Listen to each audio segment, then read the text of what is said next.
No, okay, papasukin lang natin, no? Si Ma'am Lita Ramos, pro mga kainda. Ma'am Lita, magandang gabi po sa inyo. Magandang gabi, Kasaldi, good evening to Engineer Uy. Tsaka kay Good Bobo. evening. Ayun, pagsabi mong kirulan yung monitor ko kasi nasa kwarto, hindi ko gaano narinig. Pakilakas na ng monitor. Okay. O, yan na po. Okay na po.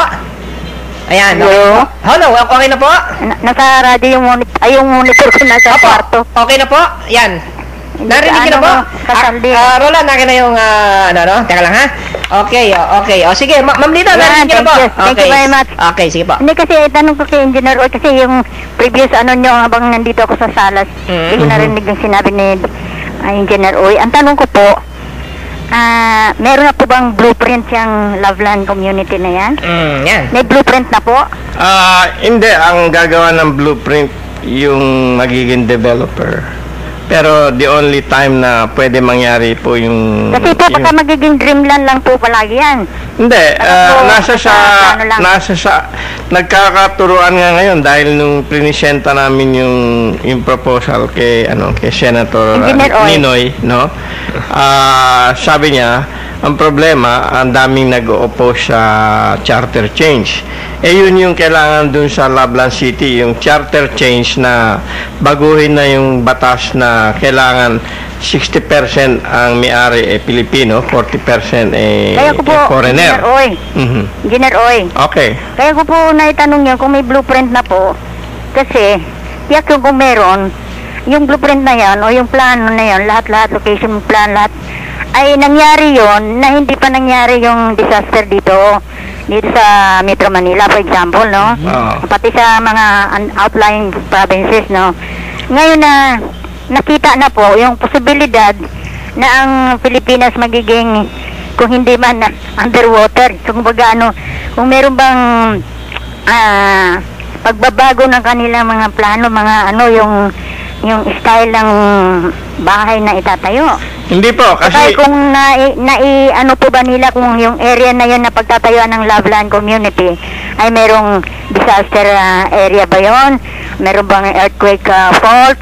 Meron ba yan? Ito ba ay valley na magiging underwater when river rains come? Ganun po ba? Hindi po. In fact, bago pa mangyari itong mga Typhoon Ondong, na forecast na ng yung hindi blueprint, yung hindi parang plano, no, na meron doon na 6 na malalaking ilog na palalaparin pa.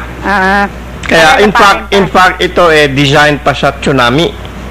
Yung Loveland City will be protected from a tsunami dahil merong 4 na malalaking ilog doon na meron pang perpendicular na makikita nyo po sa YouTube yung plano, no, yung sinasabi yung blueprint. Pero hindi pa niya sinasabi kung anong area dito sa Philippines. Hindi daw. Hindi pa.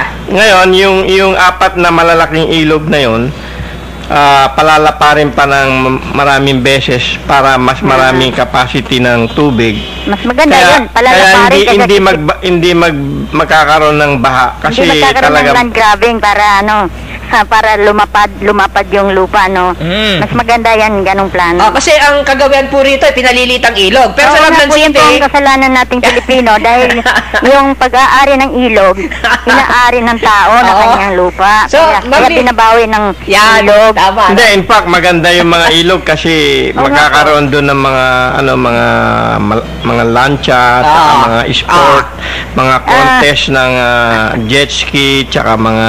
Ano po ang timetable nito dahil ano pong timetable ninyo? Ang timetable po nasa atin po kasi nung pinisyenta namin kay Senator Noynoy, magustuhan man niya, sabi niya, ang problema, ang daming lumalaban sa charter change.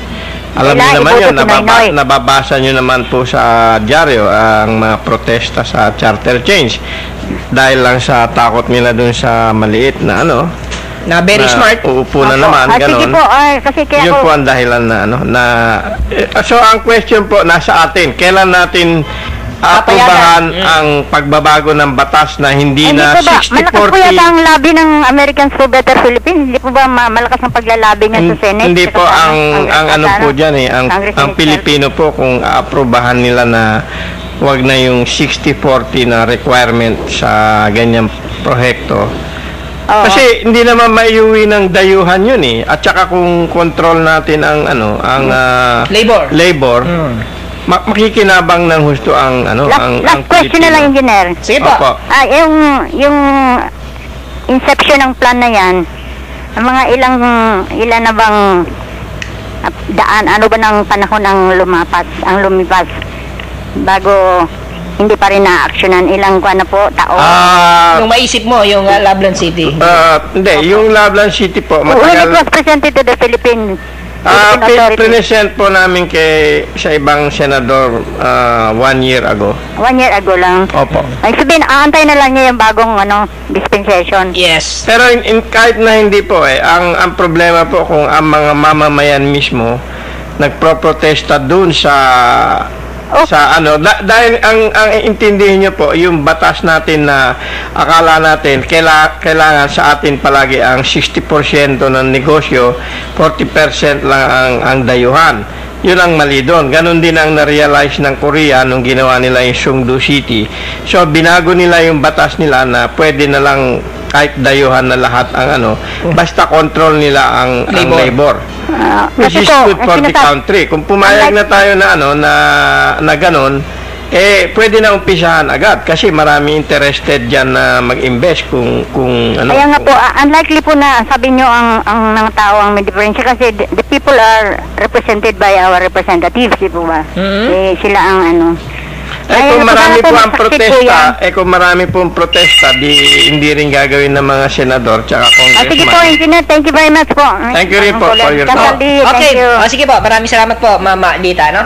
Okay, So maganda yung nabanggit mo kanina, engineer, no? So sa halip na palitan pala mga ilog, palalakihan muna, Sakay tatayo yung doon ng Loveland City. Yeah, palalaparan kasi kasi maraming naigaganda ang tubig sa sa view ng isang magandang city.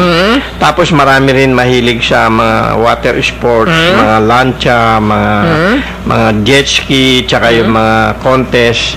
In fact, maraming mga party diyan sa sa mga boat na mga ganda. Meron yung lantern, floating lantern, kung ano-ano. Kung panoorin niyo yung original na mga picture natin sa Loveland City, meron doon mga retrato nun yung... Sa YouTube, Yeah. So, i-click lang ang Loveland City. Loveland City. Ayun, yun naman pala. So, po pwedeng makita. Yung mga interesado, di ba, engineer, no? Na makita yung itsura ng Loveland City ay punta lamang sa YouTube at i-type lamang yung Loveland City at makikita na, no? So, importante yun, Sir Bong, no? Yung mga ilog, ano? Kasi ngayon, ang kaugalian ng Pinoy, no? Lahat ng ilog ngayon, ano? Talagang pinaliliit, di ba? Kasi ang nakikita ko dyan sa natin, sa nangyayari ngayon, sa natin, doon ko naisip na minsan, napakagaling ng ating mga geodetic engineer. Yung bang tama ba yung tawag na yun? Di ba sila yung nagbibigay ng information sa ating mga municipality, kung saan padadaanin yung mga drainage, saan padadaanin ang daloy ng tubig. Nagtaka ako sa nangyari nitong Ondoy. Isipin mo pare, karamihan nating mga kaibigan sa Marikina wala sa kanilang mga bahay, nasa trabaho. Nagkulat na lang sila, nakita nila sa telebisyon, nakita nila. Paano natin yung nangyari sa sa Marikina City, hindi sana talaga nangyari yon, hindi nakinig ang gobyerno.